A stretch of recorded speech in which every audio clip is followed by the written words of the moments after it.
Enjoying the fruits of your labor. That's the topic of today. Hi, YouTube. This is Kristen Moonrise. Welcome back to my channel. Today, we're going to talk about the new moon in Capricorn on Monday, December 30th. It is the last new moon of the calendar year.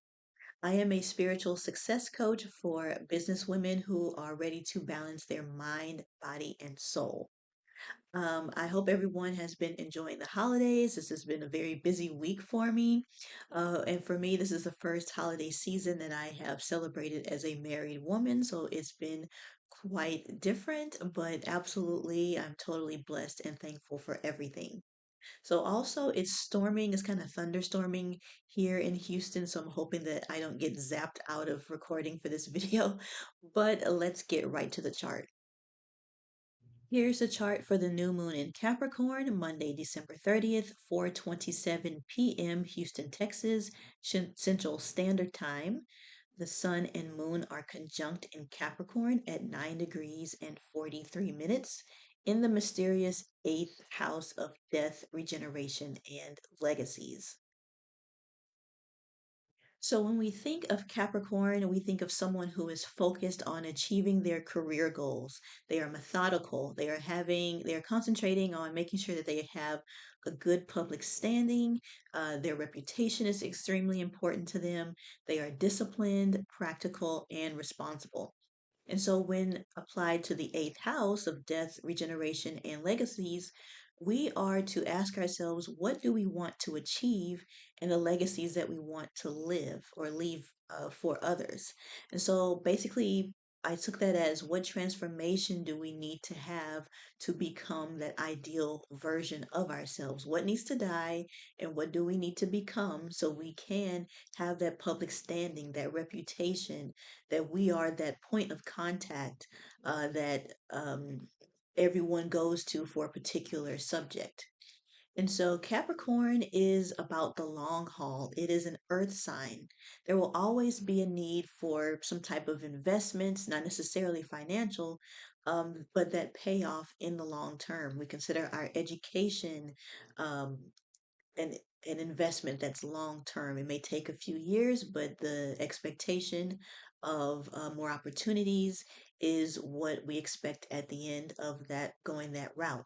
Sorry, there's a gnat flying around. But so let's bring that back to death and regeneration. So perhaps long suffering to achieve a goal may be a little bit archaic, or you can't really apply that to every single situation. Do we really need to wait forever to see results in certain areas of our lives? And so consider, yes, still working hard and having the payoff come sooner than you think. We are entering into 2025 and we can allow ourselves to experience the payoffs sooner. So expect your manifestations to materialize in half the time. Don't push them back thinking that they're going to come later or now is not the time. You can decide that now is the time. So invest in things and still have strategies. Capricorn loves strategy. So have strategies that will get you your outcome quicker. So this is about, perhaps even building community and seeking someone's advice or experience who has already done the thing that you want to achieve so you can speed up your results and really eliminate a lot of that long suffering and taking a lot of time. You can really speed up your results. 2025, this upcoming year, is a number nine year. We get that by adding 2 plus 0 plus 2 plus 5. That gives us 9.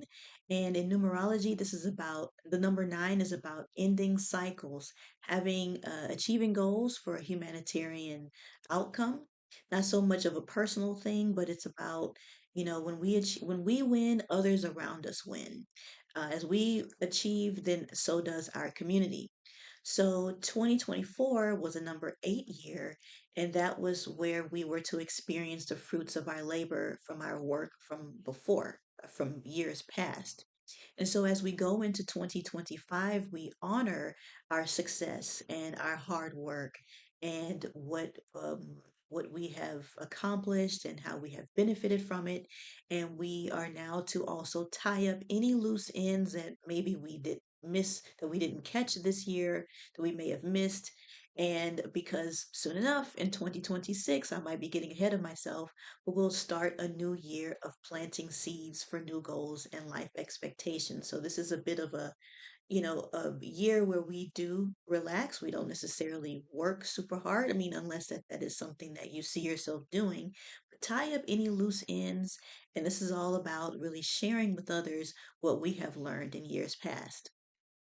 And lastly, we have our tarot card that we have chosen for this theme, which is the Nine of Pentacles.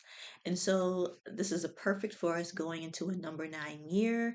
Pentacles represent earth, work, and material wealth. 2024, again, about enjoying the payoff of our hard work. I hope that that is what you experienced this year. And so it's about being grateful for the abundance and blessings that we experienced this year, but now it's time to enter into 2025, continuing to enjoy those fruits, being open about your journey, what you experienced, what you got right, what you got wrong, and really sharing with others what you've learned. And so you can continue that growth in your community. And so you can then 10x their lives after you've already 10xed your life. And just to really give some examples about what I might be doing for 2025. So I got married this year, and so I was enjoying all the fruits of my labor of really working hard to prepare myself for marriage in previous years. Got married this year, but now going into 2025 is about tying up any loose ends. I happily gained, maybe not so happily, but I did gain some happy weight during this year of getting married by getting, just really enjoying my husband and everything. But now it's time to really shape it back up and, also kind of tell other people what I might have learned, what went good, what went bad, and, any mistakes that I may have made, what successes I achieved, what went right, what went wrong, and really just really reflecting and really thinking about what's next. So we've got, ideas on how we're going to change our diet. So it's also about, he had certain habits that he brought into the marriage. I had certain habits that I brought in. Some of them don't work for us anymore. So we have to tie up those loose ends and really be serious about what we want for ourselves, for this marriage, for us as a couple going forward. So a lot of things we're going to have to leave behind, things that worked for us when we were single. And actually, we have since taken, our love language quiz. And my love language now, or the order of which one is most important now as a married woman, is in a completely different order than it was when I took it as a single woman. So it really shocked me that I wasn't exactly the same as I was before. He's never taken the love language quiz before. So when he saw his results, he didn't have as much of a shock, but it did for me. So it really put into perspective, okay, wow, this identity that I had as a single woman, it may you when you're actually in a marriage going through your inner work and spiritual growth with your spouse, it's a completely different experience than what you experienced at doing your inner work as a single person. So expect yourself to change, look at things and patterns, behaviors, habits that you did that worked for you as single. See if that applies now. It may not. And maybe adopt what your spouse may have done. It may be the opposite of what you've been experiencing, but overall it's about allowing yourself to expand, and not locking yourself into a particular identity. Because how are you going to grow? How are you going to expand? How are you going to see success in your career? How are you going to grow and create communities if you stay locked in to who you were? And maybe that's just not who you are anymore. You are so much more than that at this point. So I'm rambling a little bit, but pretty much that's the gist of the video. I hope that this was absolutely helpful for you. If you are a businesswoman and you're ready to balance your mind, body, and your soul, please visit my website linked below, or you can send me an email if you got any questions. I do spiritual success coaching with astrology. So I hope that you enjoyed this video on this last new moon of 2024, the new moon in Capricorn on Monday, December 30th. Please like, share, comment, and subscribe, and I'll see you in the next video. Bye.